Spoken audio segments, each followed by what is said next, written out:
Okay, well this is my shed. Probably the most valuable thing I've got, I reckon, is having my own shed.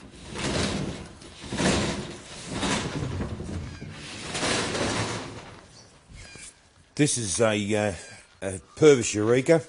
A lot of people don't know what sort of car they are when they first see them on the road. There were about, I think, almost 700 made. And a guy by the name of Alan Purvis brought him into Australia back in the early 70s. In fact, I worked out I would have been about 19 when he was doing that. And I wanted one then. In fact, he took me for a test drive in one. He drove it at the factory when I was about 20. And, you know, obviously as a 20-year-old, they look pretty impressive. And I always wanted one. But then lots of things happened through life and never ended up having the opportunity to get one. And then probably, what would it be now? It might be 6 years ago, I suppose. I went to the swap meet over here at the Bendigo trotting track. And I was looking at a really nice red one. It's in Bendigo. It's probably one of the top 5 in Australia, I reckon. When a bloke that was looking at it with his son said, this thing's really schmicked, the red one. And he said, geez, a lot better than the one that came in just now on the trailer. And I said, what trailer? And I'd gone there just to maybe get a couple of tools and that, but no intention of anything else. And he said, oh, there's an absolute heap just came in on a trailer, the same as this one. And I bolted up to the back of the swap meet, and sure enough, on the back of the trailer was an orange Eureka, this one, but it was an absolute dog's breakfast. Like, the roof was off it. Someone had tried to put a windscreen out of a Cortina across the front of it, drilled big holes everywhere. Like I said, it was orange. It had holes drilled all over the place, and a pile of wiring, I reckon, a metre high in the middle there, no seats or anything, or, you know, one rough seat. And I fell in love with the damn thing straight away. I quickly got in touch with the other half, came home, and went back in within about, I reckon, 20 minutes. I had it. And cost me $1,500. When I brought it home, the wife and kids all broke up laughing and thought I'd absolutely lost my marbles. And I said to him, mate, look, he does all the mechanical work for me. I said, look, I'll have something ready for a roadworthy in about 3 months. And he came and had a look at it and broke up laughing too. And of course, 3 years later, I ended up having it ready for roadworthy.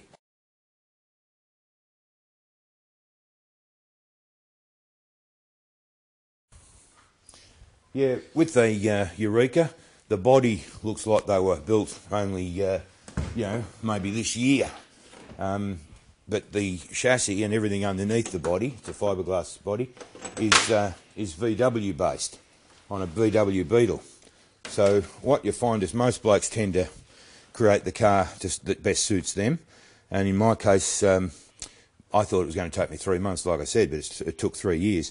But I was determined to do everything myself, so I started off by stripping the whole car, took the body off. I used an angle grinder to take all the surface rust and that off the chassis, and then painted it with Paul 15. They reckon it's a good rust prevention type paint. So I did the chassis first and painted all that, put new brakes and brake lines right through it. The only thing I didn't do to the car was the wiring, because I haven't got a clue with wiring. And I had a bloke do that. I think it cost me $1,000.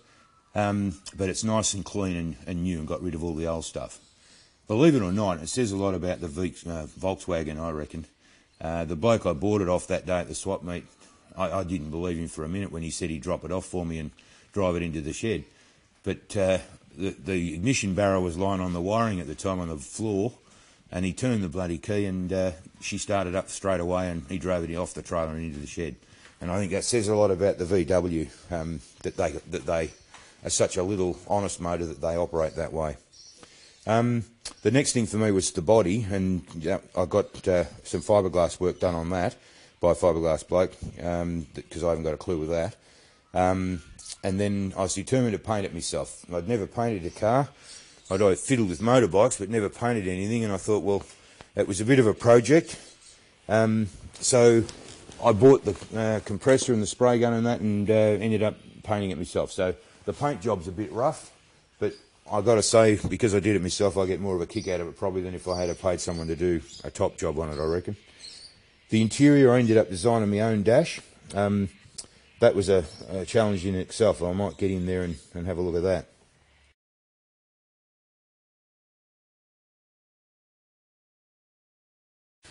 With the interior, they originally had a fiberglass dash, and I liked this look, more of a clubman look.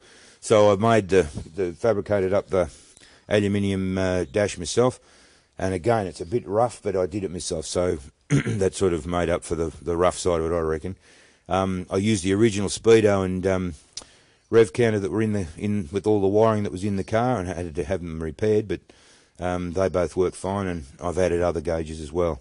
The one thing I did do that I reckon is a good thing for these cars is the Volkswagen gearbox or gear shift would normally be up here somewhere, and a lot of blokes run a bent sort of a gear shifter back, and I liked the idea of a little snug one. That took me, I don't know how long, a long time, sitting here and thinking about how I was going to get the gear shifter back here, because it was a messy thing for me, because I'm not a mechanic and I'm not a very practical person. But it's worked out really fine, and it's perfectly placed now for shifting gear. The steering, I went to the wreckers, got a second-hand steering set up, but it's part Nissan, but I had to do that because you need a collapsible steering column in the car for safety reasons, and the one that was in it wasn't like that, because it was back in '74. The important thing for me was this car was originally registered in the early '80s, and it had rego history right through, so it qualifies, and that's what I intend doing, is putting on club plates, because I only drive it, on weekends. But look, it's a great little car to drive. It's light, and because it's a Volkswagen, it's reliable. Well, touch wood, it has been, and that's certainly been my experience with it so far. I actually bought a rotary 13B turbo motor to put in it, and then I changed my mind, because you've got to run the plumbing for the cooling and all that cooling system, and I thought it was too much hassle. And with the Volksy that I've got, it's not going to go to the drag strip in a hurry, but you're not going to go anywhere in a hurry. But you have a lot of fun getting wherever you are going. So to me, that's part of the appeal, that little Volksy motor. I'll open the front bonnet and just show you what's under there. Obviously, being a Volksy, the motor's in the back, and it's funny, under the bonnet here, a lot of people are surprised when you open her up, but that's how I've set mine out. We've got the battery, the windscreen wiper washer fluid, and that's about it really. But like I said earlier, nice clean wiring, that's what I wanted.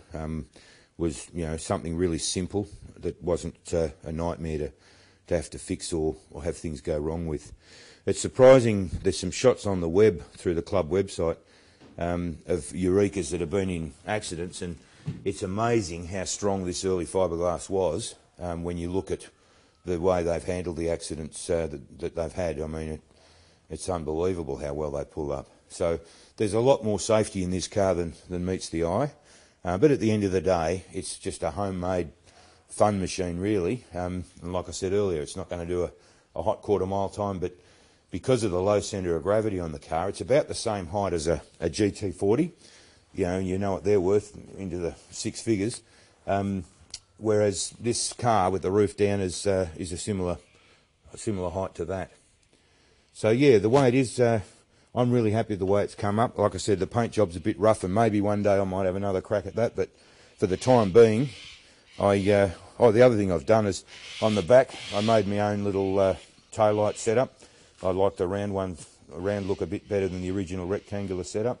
I've still got the original one, but I like that better. And I'll have to tidy that exhaust system up one day. That's the original Volksy one. But again, when I first got the car ready to go, a good mate said, look, the best thing you can do is drive it and see how you like it, and then that'll determine what else you do to the car. And that's what I've been doing, is just enjoying driving it. And it's been, nearly 3 years now I've had it on the road, and just enjoying driving, so not in any great hurry to do anything else to the car. I just said to the guys, I should have put the battery charger on last night. I haven't started it for a few weeks now, but with this little Volksy, one of the good things is generally you hop in it and she goes. That's dead set, not been started for probably nearly a month. I'll just let her warm up for a while and pull her out of the shed. That's not bad. One touch of the ignition and bang, she fires up. That's what I love about her.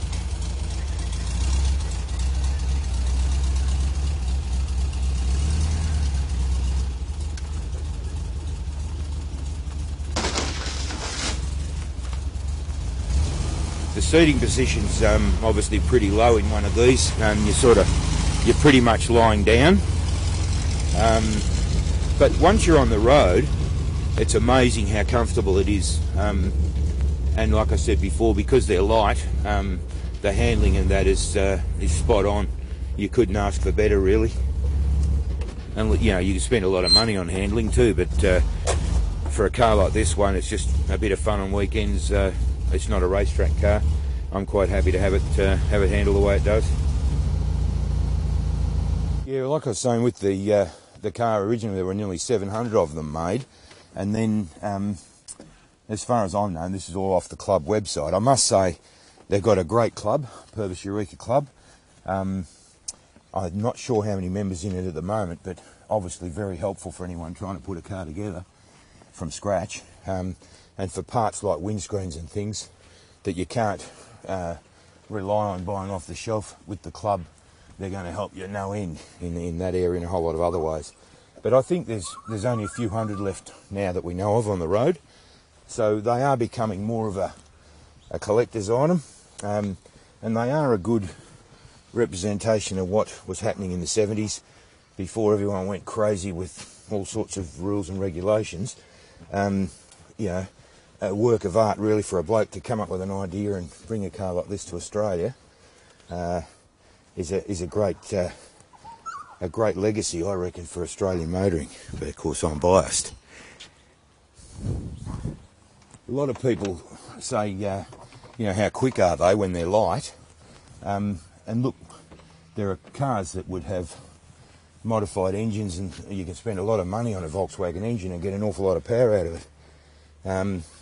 But with this engine, it's a stock standard VW engine, and I'm not going to pretend the car is super quick, it's not, but it's, touch wood, been really reliable for 3 years. All I've done is check the oil and drive it, and that's what I wanted, really. As my mate said, you know, drive it for a while and see what, if anything, you want to do to change the car. But Mazda rotaries and Subaru engines are very popular power plants for these, and I've read up on a bit of competition stuff with one guy in South Australia. I think he's in South Australia, having a lot of success with one of these. Again, he's running a highly modified VW engine, but he's modified his suspension and chassis and brakes to handle the power, and that's more money, where I didn't want to go that way. It's no good having all the power if you can't stop, and then it affects it going around corners. So I'm quite happy with the way this one is.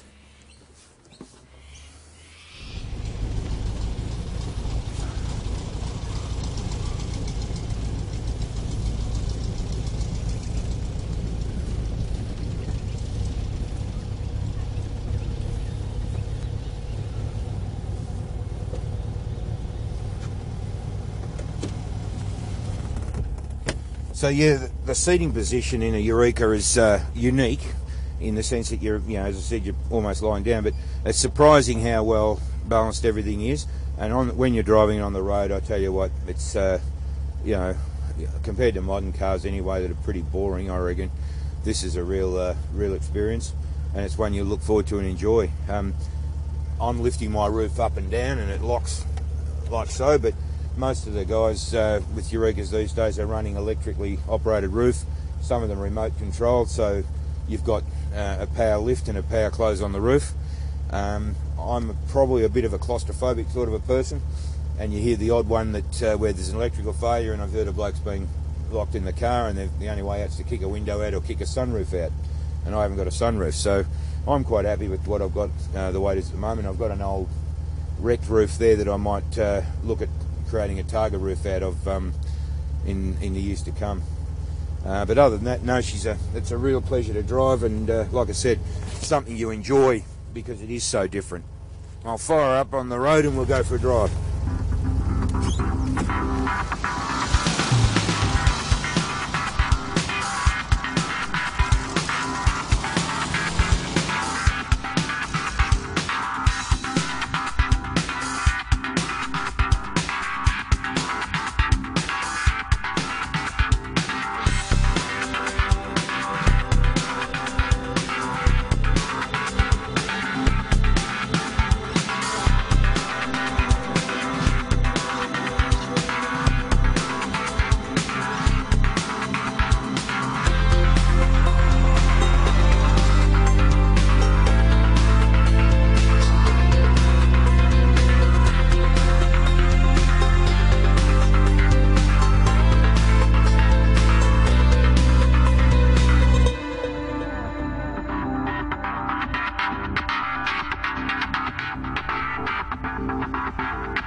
Okay, so Purvis Eureka, fantastic car and a lot of fun. If you'd like to know more about Purvis Eureka, go to the web and check out Purvis Eureka Car Club Australia. The boys will look after you really well.